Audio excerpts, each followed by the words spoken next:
1 Korintus pasalnya yang ke-14, ayatnya yang pertama dan ayat yang ke-12. Kejarlah kasih itu dan usahakanlah dirimu memperoleh karunia-karunia roh, terutama karunia untuk bernubuat. Demikian pula dengan kamu. Kamu memang berusaha untuk memperoleh karunia-karunia roh, tetapi lebih daripada itu, hendaklah kamu berusaha mempergunakannya untuk membangun jemaat.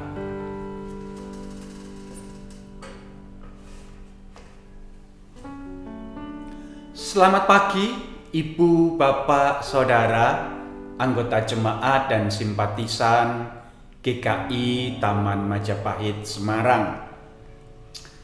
Bagaimana kabar Anda pada pagi hari ini? Apakah kita semua bangun dengan tubuh yang segar, hati yang segar, tetapi juga dengan pikiran yang segar juga? Nah, Ibu, Bapak, Saudara yang terkasih dalam Tuhan Yesus Kristus, pagi hari ini firman Tuhan mengingatkan kita semua tentang satu istilah, yaitu karunia roh. Apa sih sebenarnya yang dimaksud dengan karunia? Pertama-tama, Ibu, Bapak, Saudara yang terkasih, karunia berarti pemberian. Pemberian yang sebenarnya kita tidak layak untuk menerimanya. Misalkan, kita hanyalah seorang pegawai di sebuah toko, tetapi kemudian ada seorang pelanggan toko itu yang datang dan kemudian merasa bahwa pelayanan kita sangat baik, sangat ramah, dan ketika ia membayar belanjaannya, ia juga memberikan tips kepada kita. Nggak tanggung-tanggung, jumlahnya gede, lumayan.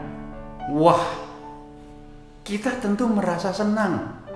Walaupun seperti biasa, sebagai orang timur kita akan berkata, "Waduh Pak, kok repot-repot? Aduh Pak, jadi ngerepoti saja. Wah, enggak perlu, enggak apa-apa." Unggah-ungguhnya begitu. Tetapi kita senang menerimanya. Demikian pula yang memberi. Ia memberi dengan sukacita. Ia memberi karena memang ia mau memberi.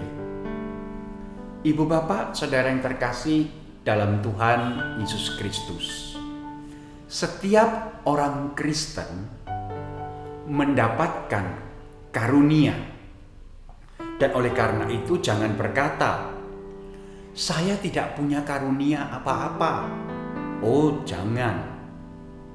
Rasul Paulus mengingatkan jemaat di Korintus, kejarlah karunia-karunia, terutama karunia untuk bernubuat. Ibu, Bapak, Saudara yang terkasih, Rasul Paulus mengingatkan bahwa karunia yang Allah berikan kepada orang-orang Kristen bukanlah untuk disimpan bagi diri sendiri, bukanlah untuk diambil demi keuntungan diri sendiri, Tetapi seperti yang kita baca di dalam ayat yang ke-12, hendaklah itu dipergunakan untuk pembangunan jemaat.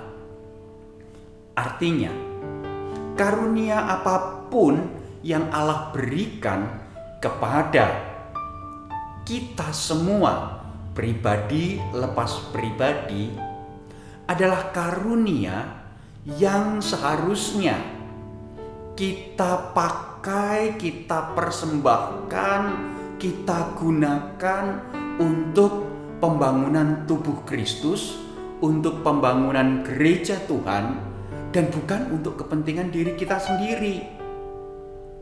Nah, disinilah letak peringatan tetapi juga teguran Rasul Paulus kepada jemaat di Korintus.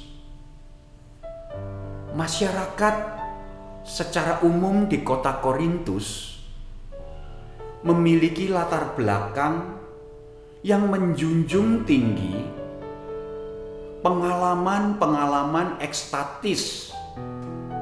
Mereka mengatakan, kalau seseorang bisa mengalami trans, wah, itu berarti hidupnya diperkenan oleh dewa.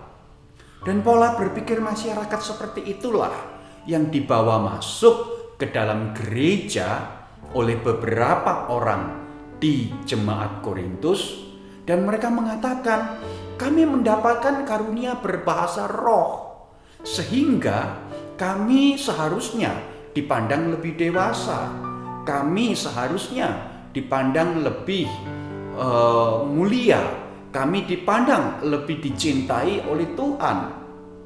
Tetapi Rasul Paulus mengatakan tidak. Rasul Paulus mengingatkan, karunia yang Allah berikan itu bukan untuk kemuliaan diri sendiri, bukan untuk memegahkan diri sendiri, tetapi untuk mengembangkan, untuk membangun jemaat Tuhan. Nah, Ibu Bapak, Saudara yang terkasih dalam Tuhan Yesus Kristus, salah satu karunia yang Rasul Paulus ingatkan kepada jemaat di Korintus adalah karunia bernubuat. Bukan berarti meramalkan kejadian-kejadian yang akan datang, tetapi justru bernubuat di sini artinya bagaimana pribadi-pribadi yang ada di dalam jemaat itu yang mendapatkan karunia bernubuat itu bisa mengajar, bisa mengingatkan, bisa menopang, bisa menegur, bisa membangun. Dalam bahasa kita pada hari ini, bisa memberikan inspirasi, bisa memberikan motivasi, memberikan semangat, ya. Dan saya kira, Ibu Bapak Saudara yang terkasih, gereja kita, Jemaat GKI Taman Majapahit, mendapatkan karunia bernubuat cukup banyak. Ada begitu banyak anggota jemaat dan juga simpatisan di antara kita yang saya tahu betul mendapatkan karunia bernubuat dalam arti yang seperti itu. Mari bergabung di dalam pelayanan di GKI Taman Majapahit. Ibu Bapak Saudara bisa bergabung di dalam komisi visitasi. Ibu Bapak Saudara bisa bergabung di dalam komisi persekutuan doa. Ibu Bapak Saudara juga bisa melayani di tengah pelayanan usia lanjut. Bidang-bidang pelayanan ini membutuhkan orang-orang, pribadi-pribadi yang memberikan support, memberikan semangat, memberikan motivasi, memberikan inspirasi bagi saudara-saudara yang lain untuk tetap berjalan, tetap melangkah di tengah-tengah kehidupan di dunia ini. Dan oleh karena itu mari kita pakai karunia yang Allah berikan kepada kita ini untuk membangun gereja kita, untuk membangun jemaat GKI Taman Majapahit, dan jemaat ini boleh bertumbuh menjadi jemaat seperti yang Allah kehendaki. Amin. Mari kita berdoa.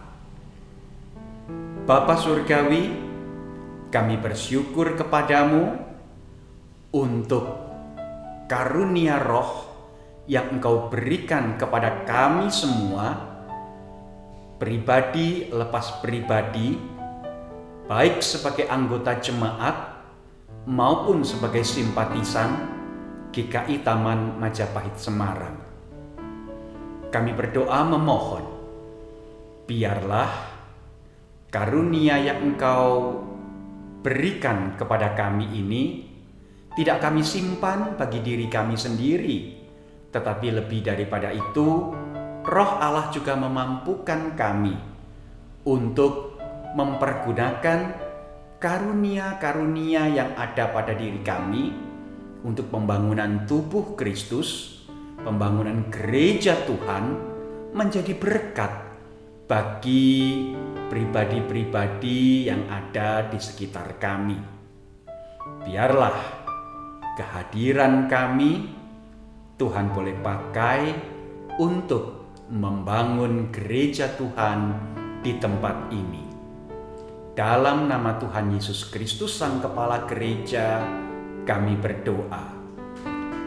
Amin.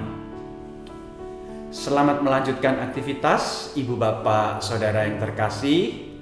Jangan lupa untuk mempergunakan karunia roh yang Tuhan berikan kepada saudara, dan biarlah melalui keberadaan saudara, GKI Taman Majapahit boleh semakin maju dan berkembang menjadi berkat di tengah-tengah kehidupan bermasyarakat.